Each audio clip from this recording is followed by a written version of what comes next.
दोस्तों आज हम जानेंगे यहाँ पे न्यू इंडियन इंश्योरेंस कंपनी के बारे में। इसका स्टॉक प्राइस गिर क्यों रहा है, या फिर ये क्योंकि जब से आईपीओ तब से इसे स्टॉक प्राइस गिर ही रहा है, प्रॉफिट अभी तक ना के बराबर ही आया हुआ है। आज हम इसी के बारे में जानेंगे। यह कंपनी फाइनेंस सेक्टर के इंश्योरेंस इंडस्ट्री से है। आपको बता दूं यह एक स्मॉल कैप कंपनी है जिसकी मार्केट कैप 28,321 करोड़ रुपए है।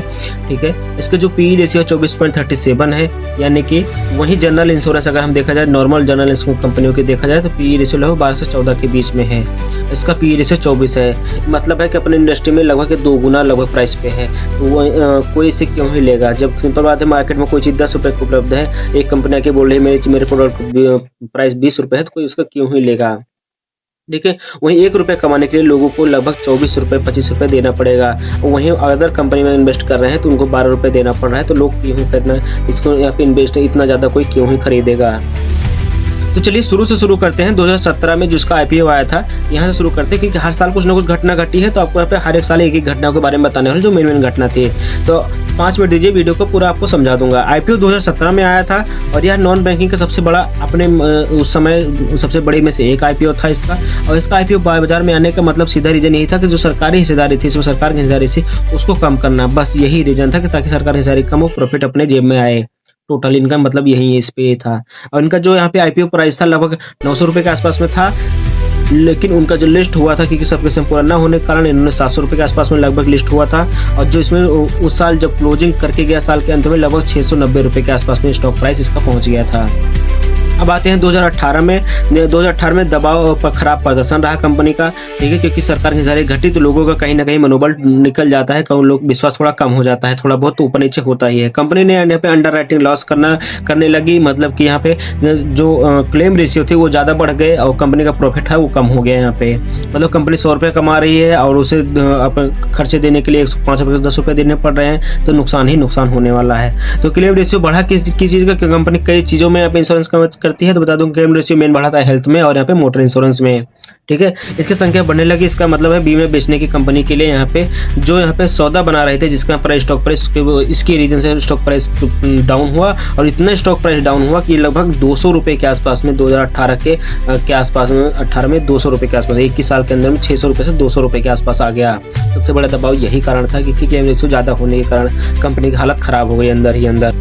करते हैं 2019 में चुनौतियां। तो कंपनी में 2019 में चुनौतियां काफ़ी आई, जैसे कंपनी ने मुनाफे में नेट प्रॉफिट में सारे काफ़ी गिरावट आई, क्योंकि सिंपल बात है 2 साल लगातार इन्होंने नुकसान किए, तो अभी प्रॉफिट में नुकसान आना ही आना था। जो प्रॉफिट में वो नुकसान गिरावट आनी ही आनी थी। ऑपरेशन चुनौतियां भी बढ़ने लगी। सिंपल बात है निवेश में होने वाली जो स्लो डाउन है मुनाफा वो भी डाउन होने लगा इनका, क्योंकि सिंपल बात है कोई कंपनी मुनाफा नहीं करेगी तो एक कब तक छुपाएगी, एक न दिन तो बाहर आना ही आना है। क्योंकि जो फिक्स एसेट होगी वो बेच के उन्हें दिखा रहे होते हैं, बाकी में वो अंदर ही अंदर हालत खराब होती है। बोर्ड और प्रबंधन पर खराब प्रदर्शन, दबाव बढ़ने लगा कि इन्वेस्टर के भाई साहब में प्रॉफिट दिखाइए। ठीक है, और दबाव बढ़ने लगा जिससे निवेशकों का विश्वास टूटा, स्टॉक प्राइस भी गिरावट हुई, क्योंकि विश्वास टूटेगा तो स्टॉक प्राइस भी गिरेगा, क्योंकि शेयर बेचने लगेंगे। और साल अच्छा नहीं रहा और कंपनी का इतना खराब प्रदर्शन रहा कि 200 रुपये के शेयर प्राइस से लगभग 2019 में 135 रुपये के बीच आ गया ये।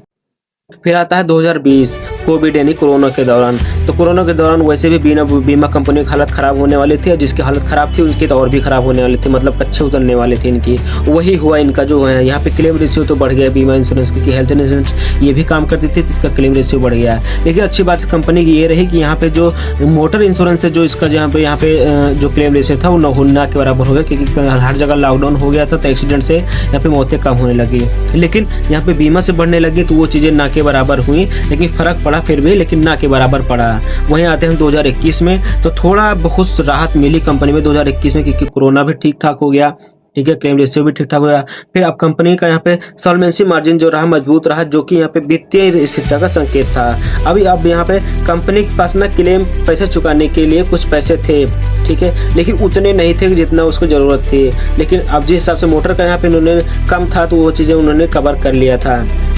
इसका स्टॉक प्राइस पर थोड़ा बहुत दिखा और इसका जो फंडामेंटल था मजबूत हुआ। वही 135 रुपये से प्राइस इस साल 2021 में 180 रुपये के आसपास में चढ़ गया। अब साल आता है 2022। कंपनी ने ऑडिट कराया, मार्केट वीक थी। अब इसमें क्या प्रदर्शन खराब रहा है इनका, तो बता दूं यहाँ पे कि कंपनी का जो ऑडिट था वो सामने आई, लेकिन यहाँ पे निवेशकों का दिल नहीं जीत पाए। यहाँ पे क्वालिफाइड यहाँ पे इंस्टीट्यूशनल इन्वेस्टर जो थे, यहाँ पे कंपनी ने इसकी दूरी बना के रखी हुई थी, क्योंकि कंपनी की हालत ऑलरेडी खराब थी। तो कोई अभी इतनी जल्दी भरोसा क्यों ही करेगा, सिंपल सी बात है। फिर आता है साल 2023 में, फोकस ऑन इम्प्रूवमेंट। कंपनी यहाँ पे क्या करती है, जो भी प्रॉब्लम थी उसको फोकस में रखती है कि क्या क्या चीज़ें अब हमें रखना है, क्या क्या चीज़ें नहीं करना, क्योंकि बहुत समय हो गया, टाइम बदल के कि 2017 से गिरावट आई है, 2022 तक गिरावट आई है। तो 23 में इनको समझ में आती है कंपनी को करना क्या है। तो कंपनी ने अपने रणनीति में बदलाव किया, यानी कि यहाँ पे इनका जो स्ट्रेटजी थी उसमें बदलाव किया। कैटेगरी में कंपनी ने नुकसान हो रहा जिसमें उसको हटाना किया, जो जिसमें इनका ज़्यादा नुकसान हो रहा था हेल्थ से दूरी बना ली, और यहाँ पे इनको उस पर ध्यान देना शुरू किया जिन ऑलरेडी प्रॉफिट में मार्केट में थे ये। तो यहाँ पे इनके सवाल के यहाँ पे साल के अंत में अगर देखा जाए तो अंडर राइटिंग लॉस जो है कम होने लगा और बाजार में सकारात्मक संकेत पड़ने लगा, क्योंकि प्रॉफिट वहीं वहाँ पे रेवेन्यू दिखने लगा। अब फिर से इसका जो प्राइस देखा जाए 2023 में 230 रुपये के आसपास में ट्रेड करने लगा। अब साल आता है 2024 और 25, डेवलपमेंट और रेशियो। कंपनी ने प्रीमियम ग्रोथ पर यहाँ पे ज़्यादा जोर दिया ताकि प्रीमियम ज़्यादा कस्टमर से ले सकें और यहाँ पे प्रॉफिट बना सकें। ठीक है, तो कंपनी ने FY 2026 के लिए ग्रोस प्रीमियम जो था उसको बढ़ाया, और जो अभी यानी कि 2025 के अंत में थोड़ा बहुत दिख रहा है कंपनी के स्टॉक में, प्राइस में भी।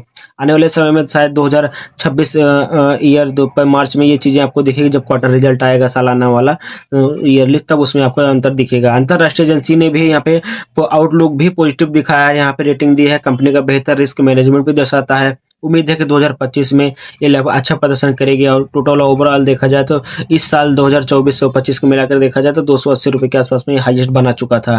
अब आते हैं यहाँ पे फ्यूचर प्रोजेक्ट के बारे में। ऐसा फ्यूचर में क्या कर रही है कंपनी ताकि इसको जो प्रॉफिट में आने में और ज़्यादा मजबूत मिलेगी और फ्यूचर में बढ़ेगी। तो कंपनी ने बताया है यहाँ पे कि अंडर राइटिंग जो मुनाफा है यहाँ पे उसको बढ़ाया जाएगा, जो यहाँ पे जो प्रीमियम के थ्रू जो क्लेम रेशियो है उसको कम करके। क्लेम रेशियो कम कैसे करेगी, सिंपल बात है, वही इंश्योरेंस देगी जिनको जहाँ पे इनका ज़्यादा प्रॉफिट होगा, वही वही उसी कैटेगरी में रहेगी और वहाँ पे क्लेम रेशियो कम आ रहा होगा। कि कंपनी काफ़ी यहाँ पे हेल्थ और यहाँ पे देखिए मोटर हो गया यहाँ पे, और यहाँ पे मरीन हो गया, ट्रेवल हो गया, ऐसे काफ़ी इंश्योरेंस कंपनी काम करती है जो इंश्योरेंस में काम करती है। यहाँ पे हम टेक्नोलॉजी का प्रयोग करके ऑपरेशन खर्चों में कम करने का प्रयोग करेगी ताकि यहाँ पे कम खर्चे से काम किया जा सके। अब आते हैं यहाँ पे कि 2030 तक इसका प्राइस क्या रखना है, यहाँ पे टारगेट प्राइस क्या हो सकता है।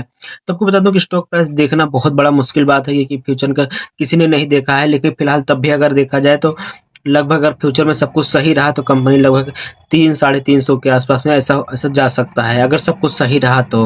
लेकिन फ्यूचर किसी ने नहीं देखा है। अगर आप फिर भी इन्वेस्ट करना चाहते हैं तो मैं यही कहूँगा, जब आप इन्वेस्ट करें खुद को रिसर्च करें, और क्योंकि आपके पास लेटेस्ट रिपोर्ट होगी, लेटेस्ट टेक्नोलॉजी होगी, उस हिसाब से आप इन्वेस्ट करेंगे तो ज़्यादा बेहतर होगा, क्योंकि ये एक प्रेडिक्शन है और कुछ नहीं है, एक अनुमान लगाया जा सकता है। तो आने वाले समय में क्या हो जाए किसके साथ कुछ नहीं पता। तो ये सारी चीज़ें आपकी इन्फॉर्मेशन के लिए थी। तो उम्मीद करता हूँ वीडियो पसंद आया होगा। वीडियो पसंद आया तो लाइक कर दीजिएगा, चैनल सब्सक्राइब कर दीजिएगा। मिलते हैं किसी नई वीडियो में किसी नए टॉपिक के साथ दोस्तों। जय हिंद।